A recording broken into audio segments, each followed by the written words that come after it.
So by adding a small pressure gauge to these live steam locos, it's possible to see exactly what's going on with an engine when it's in service.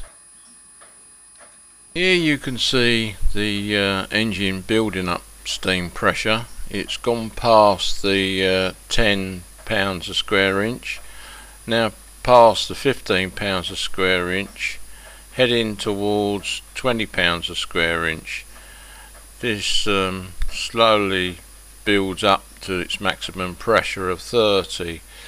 Should there be any minor leaks anywhere in the system, you would spot it easily with this gauge, because it will show defects in the build up of pressure and the time lapse that's taking place.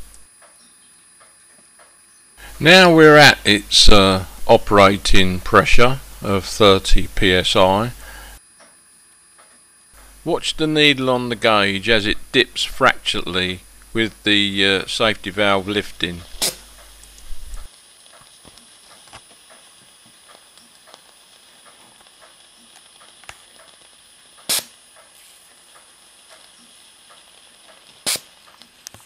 Having a small gauge like this in the system is a way of checking that the safety valve is operating at the right pressure.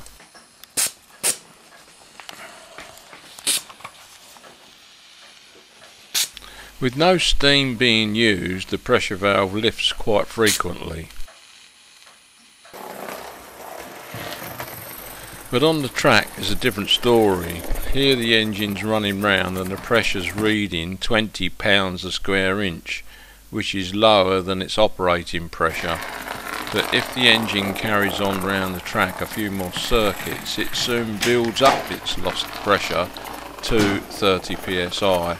Although the safety valves aren't lifting, it's close to its running pressure. This would be a good way of testing and checking that your engine is running at the correct pressures, not losing any steam, and is in tip-top condition.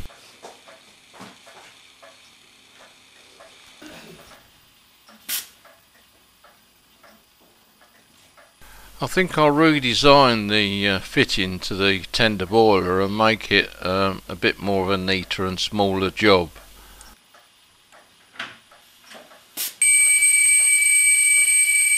With the whistle blowing, you can see how the pressure just slowly drops, but any other leaks in the system and the pressure would fall quite dramatically.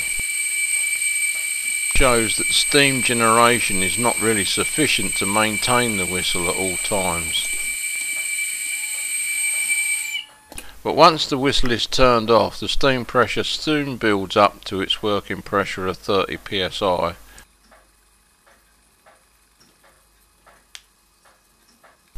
So it's a good idea, once you've gone through the whistle stage, to wait 3 or 4 seconds for the pressure to build up before you start moving the regulator to move the engine off. That way you will have a full boiler pressure to pull a train load of carriages.